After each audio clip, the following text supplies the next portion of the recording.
Now, you guys are building some big offices in King's Cross, and Google's going to move everyone there at some point, right? Because you've got offices in Victoria, Tottenham Court Not Road. campus, actually. Okay, that's my question. Is campus always going to be something separate? Is it true you report directly to Google Ventures in America, and you're the only guy over here that does that? Yes. I might have some inside information. So I'm part of the Google for Entrepreneurs team, which is part of Google Ventures. So usually when I explain it, I say Google Ventures invests in startups for equity. It's an amazing fund. They invest for financial return. It's not a corporate venture capital arm in that sense that invests for strategic value. Google Ventures is a financial fund that uses the power of Google and the resources that Google has to help their portfolio companies, and as a result is able to add a lot of value. Google for Entrepreneurs doesn't invest in startups. We invest in startup ecosystems.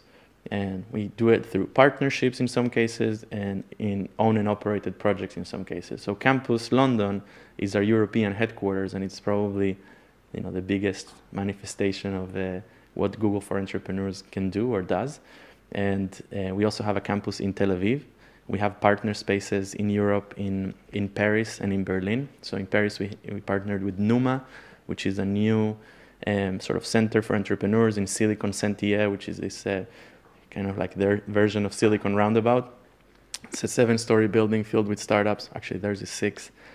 It's modeled after campus. It kind of looks like campus. And then we have the factory in Berlin, which you probably heard of. Yeah. It hasn't fully launched yet. It's fully launching in June, and it's going to be great when it does. So we're able to connect these communities to each other, but also to Google, and there's a lot of good stuff that happens as a result. And this company I saw today that gave a presentation, will you invest with them or just help them out? How do you partner with them? At the moment, Google Ventures doesn't invest outside of the US. Right. That's strange, right? Well, it's not that strange. Google Ventures is a new fund. It was started relatively new. If you think about the life cycle of a venture capital fund, it started in 2009.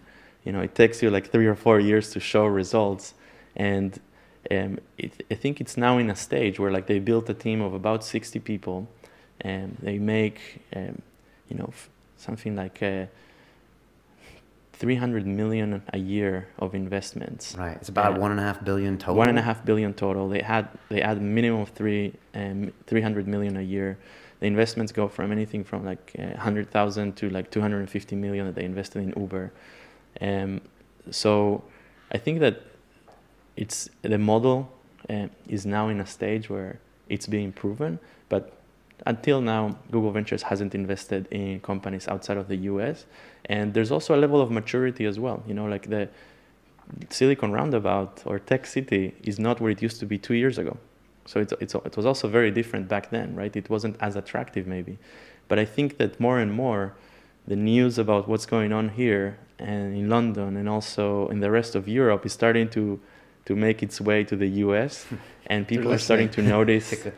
Took a little while, right? Took a while, but people are starting to notice that, actually innovation can come from different places, and London is a really interesting market for it. What reaction do you get when you go back to San Francisco or New York and you're like, yeah, I'm the Campus London guy?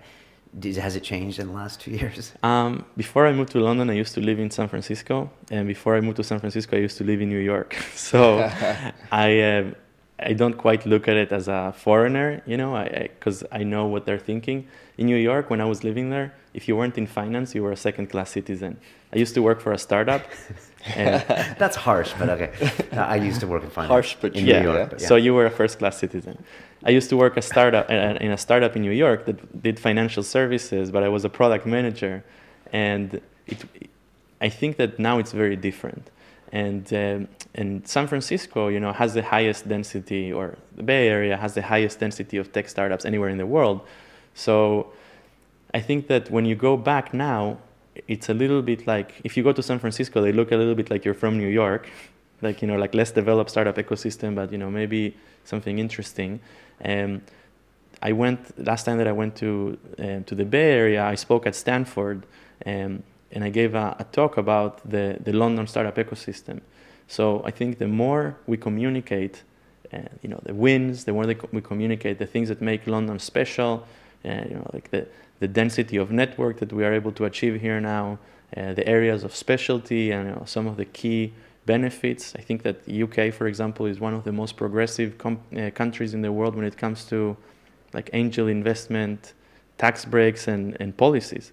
It makes it really attractive for people to invest. Crowdfunding, is regulated in the equity crowdfunding. Equity crowdfunding. You can do it. Yeah. So I think that there's a few things that are special to us, and we don't celebrate enough, and we don't communicate enough, especially to North America. So I think that even though they may look at it as a smaller ecosystem, we need to go there with confidence and talk about what we do, and more we'll get their respect. Feels like we should make a documentary about this right now, because like everything's changing so fast in this community, and it has all these factors. The city financial district is literally like blocks away, and you got this ecosystem that's developing, and like 5 years from now we'll look back and this tax situation is probably never going to be repeated in history again, and like we're in the middle of it and we probably aren't noticing it, right? You never notice when you're in the middle. Yeah. But I think like money talks. A few big exits in LA over the last few weeks, and all of a sudden it's like, ooh, LA is the new tech place. You know what I mean? Yeah. I really think just these money headlines of 2.2 billion or whatever Facebook bought. Was it Oculus or whatever? Oculus Rift. Yeah. And then there's another big exit in LA too, digital production company. So the headlines love these 500 million, 2 point whatever billion, and it's just we need those.